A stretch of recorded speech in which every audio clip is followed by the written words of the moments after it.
Welcome to True Crime Story, the podcast where we explore some of the most chilling mysteries from around the world. I'm Lucy, joined as always by my co-host Brian. Hey everyone, Brian here. Before we begin today's episode, we want to issue a content warning. Today's story involves the disappearance of children and may be disturbing to some listeners. That's right, and we want to emphasize that what you're about to hear is completely fictional. The events, people, and places in our story today are not real. Absolutely. We create these stories to entertain, not to inspire any dangerous or harmful activities. Please do not attempt to recreate or follow any of the actions mentioned in our podcast. Today, we're diving into the mysterious missing kids in Point Robert Town, a disturbing tale of unexplained disappearances in an isolated community that sent shockwaves through the region. Point Robert is a place where everyone knows everyone, where doors were rarely locked, and children played freely without worry, until they started vanishing without a trace. So grab your headphones, settle in, and join us as we unravel this haunting mystery on True Crime Story. Now, to understand why these disappearances were so unsettling, you need to know a bit about Point Robert Town itself. It's actually one of America's most geographically peculiar locations. That's right. Point Roberts is what's known as an exclave, a small piece of the United States that's completely separated from the mainland. It sits at the tip of a peninsula that extends south from Canada, and the only land border is with British Columbia. Just imagine a 5-square-mile patch of American soil, completely cut off from the rest of the United States. To drive there from Washington State, you'd need to cross through 2 international borders, first into Canada, then back into the U.S. again. And that isolation created a unique community. At the time of our story, Point Roberts had a year-round population of just under 1,500 people. Everyone knew everyone else, creating this tight-knit atmosphere where neighbors looked out for each other. The town itself is strikingly beautiful. Dense forests, rugged beaches, stunning views of the Strait of Georgia. It's the kind of place where parents felt comfortable letting their kids roam free. Many residents described it as idyllic. Low crime rates, no traffic lights, a single elementary school where everyone's children attended together. Some locals called it the safest place in America because any criminal would have to cross an international border to escape. Which makes what happened next all the more disturbing. How could children simply vanish from a place where everyone knows each other, where there are only a few roads in and out, all monitored by Border Patrol? The town's isolation, once its greatest security feature, suddenly became something more sinister. It created the perfect environment for something unexplainable to occur without outside intervention. And as winter approached that year, bringing longer nights and frequent coastal fogs, Point Roberts was about to face its darkest chapter. The first disappearance happened on November 12th. 10-year-old Jamie Collins vanished while walking home from a friend's house just after sunset, around 4:30 p.m. on a Tuesday. Jamie's route was simple. Just 3 blocks along Maple Drive, a residential street lined with family homes. When he didn't arrive by 5 o'clock, his mother, Karen Collins, began calling neighbors. By 6 o'clock, she had contacted the local sheriff's office. What made this immediately alarming was how out of character it was. Jamie was described by everyone as responsible and punctual. He had a strict rule about being home before dark, especially as winter approached. Deputy Sheriff Mark Lawson organized the first search party within hours. By midnight, nearly half the town was out looking, calling Jamie's name through the fog-shrouded streets and combing the beaches with flashlights. I spoke with Karen Collins months after the incident, and she described that night as surreal. Listen to what she told me. 1 minute, my son was just running late, and the next, I had 30 neighbors in my living room with maps spread out everywhere. I kept thinking he would just walk through the door any second and wonder what all the fuss was about. But Jamie didn't walk through the door. And the investigation quickly revealed troubling details. Several residents reported hearing a strange humming sound in the vicinity of Maple Drive, around the time Jamie would have been walking home. 2 mentioned seeing unusual lights through the fog, though they couldn't agree on the color or direction. Most concerning was what searchers found the next morning. Jamie's backpack, sitting perfectly centered at the intersection of Maple and Cedar, with all contents intact. His phone, wallet, homework, everything was there. But there was no sign of Jamie. Border Patrol reviewed their records immediately. No child matching Jamie's description had crossed either checkpoint. The Coast Guard conducted shoreline searches in case he had somehow fallen into the water, but found nothing. Point Roberts has only one elementary school, and the next day, attendance was at just 60%. Parents were keeping their children home, terrified of what might have happened and if it could happen again. Within 48 hours, the FBI had been called in, which is unusual for a missing persons case this early, but the circumstances, the isolated location, the complete lack of evidence, and the fact that a child had seemingly vanished into thin air triggered immediate federal involvement. Agent Diana Werner led the FBI investigation and immediately noted the jurisdictional complexities. Because of Point Roberts' unique geographic position, they had to coordinate with Canadian authorities as well. By the end of the first week, they had interviewed every resident in town, reviewed all security camera footage from both border crossings, and conducted multiple ground searches with cadaver dogs. They found absolutely nothing to indicate what had happened to Jamie Collins. And as the community struggled to comprehend this inexplicable disappearance, they had no idea that this was just the beginning. Their small, safe haven was about to face something far more terrifying than a single missing child. 2 weeks after Jamie Collins disappeared, Point Roberts was still reeling. Search efforts continued, but the initial intensity had given way to a grim routine. Then, on November 26th, it happened again. 12-year-old Sophia Martinez vanished while walking her dog after school. The dog returned home alone, leash still attached, dragging on the ground behind it. Just like with Jamie, there were no signs of struggle. No witnesses. Sophia simply vanished between Oak Street and her home on Peninsula Drive, a distance of less than 5 blocks. The similarities were immediately apparent. Both children disappeared during the early evening hours. Both were on routine walks along routes they knew well, and both vanishments occurred on foggy days. Sheriff's Deputy Mark Lawson noted another disturbing connection. In both cases, residents reported that same unusual humming sound we heard about with Jamie's case. The community's fear turned to panic. Parents began driving their children everywhere, even just to visit a friend's house down the street. The elementary school implemented a buddy system and banned children from walking home alone. Within 8 days, a third child went missing. 7-year-old Ethan Wong disappeared from his backyard while his mother was inside preparing dinner. She told investigators she had been away from the window for less than 5 minutes. When she called him in, she found the yard empty except for his favorite toy truck, placed carefully in the center of the lawn. FBI agent Werner identified a clear pattern emerging. The disappearances were occurring approximately 8 days apart. All happened during early evening hours when visibility was poor, and in each case, a personal item was left behind in an unnaturally deliberate manner. The items themselves became a focus of the investigation. Jamie's backpack, Sophia's dog, Ethan's truck. Were these things being left as some kind of message, or was someone deliberately taunting the community and investigators? Point Roberts transformed practically overnight. A town that once prided itself on never locking doors now installed security systems. Volunteer patrols began walking the streets 24/7. The border checkpoints implemented additional screening measures for anyone leaving the peninsula. Town hall meetings became nightly occurrences, filled with terrified parents and frustrated residents demanding answers. Theories spread like wildfire, each more disturbing than the last. And through it all, that same question kept surfacing. Why Point Roberts?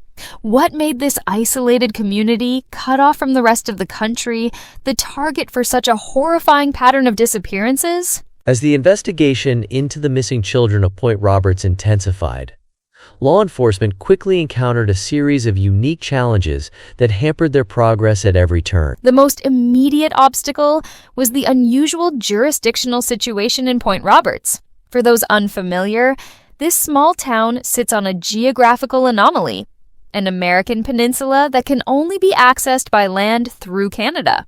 Exactly.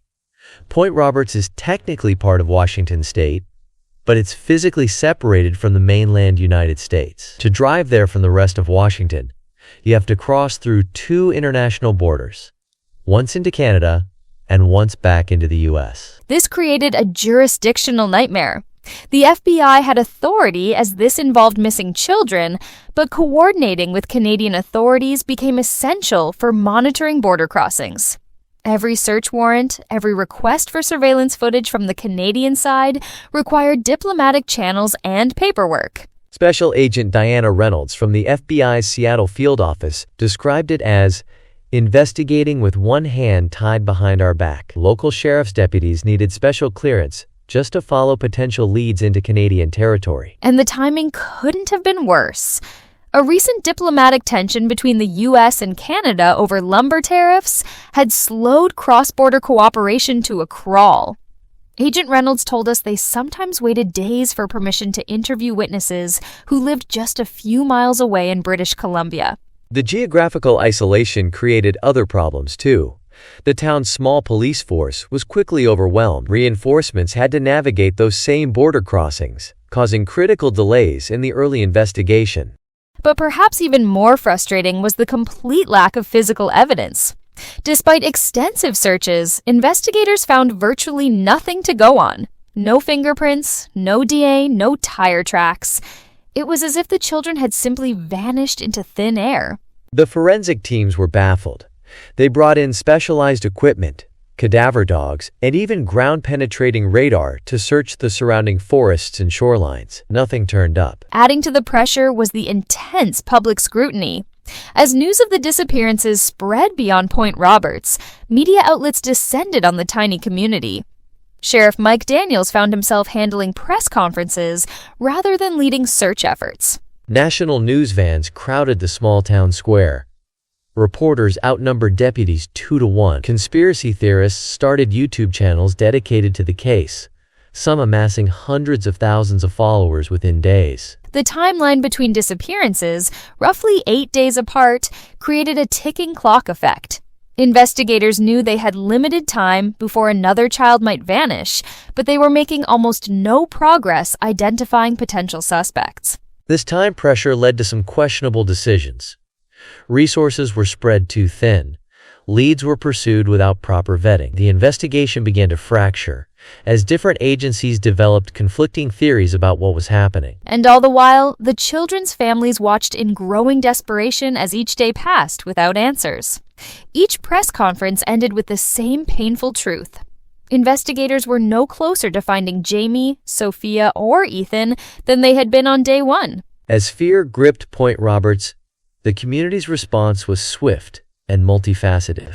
Within days of the third disappearance, virtually every resident was involved in some aspect of the search efforts. The town had never seen anything like it. Nearly overnight, a volunteer coordination center was established in the local elementary school gymnasium. Residents formed search parties that combed every inch of the peninsula, from the dense forests to the rocky beaches. Local business owner Margaret Simmons organized the civilian search teams. She described the atmosphere. "We had grandmothers in their 70s walking grid patterns through the woods. Nobody stayed home. Nobody could just sit and wait." The community printed over 5,000 flyers with the children's photos, plastering them not just throughout Point Roberts, but also across neighboring Canadian towns. Residents pooled money to offer a reward that quickly grew to $50,000 for information leading to the children's safe return. But as days turned into weeks, the communal anxiety began manifesting in more concerning ways. Some residents formed what they called neighborhood protection squads, essentially vigilante groups that patrolled the streets at night. These groups started innocently enough, with parents taking turns monitoring playgrounds and school routes. But Frank Miller, who ran the local hardware store, told us how quickly things escalated. In Frank's words, "At first we were just watching out for each other's kids. Then people started carrying baseball bats. Then a few guys showed up with guns. That's when I knew fear was taking over reason." The psychological impact on the community was profound. School attendance dropped by 7% as parents kept children home. Local psychologist Dr. Sarah Webb reported treating dozens of residents for acute anxiety and sleep disorders. The town's only therapist couldn't keep up with demand. "I started doing group sessions just to accommodate everyone," Dr. Webb said. "I had parents who hadn't slept in days, children afraid to close their eyes, teenagers experiencing panic attacks." Perhaps most troubling was the way suspicion began to tear at the community fabric. Longtime neighbors viewed each other with new wariness.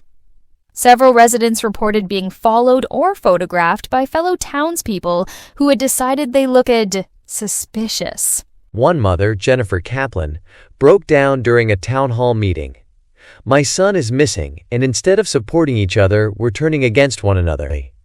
This isn't who we are. This isn't Point Roberts." Quote, The isolation that had once made residents feel safe now amplified their fear. The single road connecting them to Canada became both their lifeline and a source of paranoia. Were the children being taken across the border? Was someone entering the community undetected? Town meetings became increasingly tense affairs. Sheriff Daniels struggled to maintain order as frightened and angry residents demanded answers the authorities simply didn't have. During one particularly heated session, chairs were thrown, and the meeting had to be adjourned. Even the local church, normally a place of solace, reflected the community's fracturing. Half the congregation wanted to focus on prayer and healing, while others demanded action, arguing that faith without works was meaningless in the face of such evil. With the investigation stalling and the community on edge, theories about what happened to the missing children began to multiply. Some were grounded in practical reality, while others ventured into much more unusual territory. Let's start with what the authorities considered most likely. Sheriff Daniels focused on the possibility of a non-resident perpetrator, someone who came to Point Roberts specifically because of its isolation and unique geography. The evidence supporting this theory was compelling. Security footage from the border crossing showed several vehicles that entered Point Roberts on days coinciding with the disappearances, but never officially exited. And given the peninsula's unique situation as an American exclave, someone could potentially remove children by boat, bypassing border checkpoints entirely. The Coast Guard found evidence of recent landings at several uninhabited stretches of shoreline. But this theory had significant problems too. For one, strangers stand out in a community this small. As resident Tom Blackwell put it, "We notice unfamiliar faces immediately. It's practically a town sport." Then there was the local theory. Some residents believed someone within the community was responsible, perhaps even someone in a position of authority. The timing of the disappearances lent some credence to this idea. Each child vanished during a narrow window when they were briefly alone, suggesting intimate knowledge of their routines. However, extensive background checks on all residents came back clean. And as Detective Rivera pointed out, the logistics of keeping multiple children hidden in a town this size would be nearly impossible. Some of the more unusual theories gained traction as conventional explanations failed to yield results. A small but vocal group suggested the children might have been taken by a human trafficking network operating through Canada. This theory was bolstered by a fishing boat captain who reported seeing children who looked American on a Canadian vessel near the maritime boundary. But Canadian authorities found no evidence after an extensive investigation of their ports. Then there were the truly fringe explanations. Anonymous flyers began appearing, suggesting government experimentation, citing the peninsula's history as a military observation post during World War II. Others pointed to Point Roberts's unusual electromagnetic readings caused by the convergence of underwater power lines to Vancouver Island and suggested more supernatural explanations. Wildlife researcher Maria Gutierrez had been tracking unusual animal migration patterns around Point Roberts that coincided with the disappearances. Something was disrupting natural behaviors, she noted. Animals were avoiding certain areas of the forest that normally showed high activity. The variety of theories reflected a community desperate for answers. With conventional investigation methods exhausted, even the most skeptical residents found themselves considering improbable scenarios. What nobody realized was that the truth would prove stranger than any theory they had considered, and it would begin to emerge with the discovery of a child's shoe floating in a tide pool, a shoe that belonged to none of the missing children. Just as the investigation seemed to be hitting a dead end, a startling discovery changed everything. On October 15th, 7 weeks into the search, 12-year-old Maya Chen was collecting shells along the eastern shoreline when she found a child's shoe floating in a tide pool. What made this discovery particularly puzzling was that the shoe, a size 2 blue sneaker with distinctive dinosaur laces, didn't match any footwear belonging to the missing children. When tested, DNA inside the shoe didn't match any of our victims either. This raised a disturbing possibility. There might be another victim no one knew about. A child who had disappeared so completely that they weren't even reported missing. Detective Rivera immediately expanded the search parameters, requesting missing persons reports from communities across Washington State and British Columbia. Within 48 hours, they had a match. 8-year-old Ethan Morris, who had disappeared from Sawasan, just across the Canadian border, nearly 3 months earlier. This was the breakthrough investigators needed. Canadian authorities shared surveillance footage showing Ethan being led toward a boat by an adult male at Sawasan Harbor.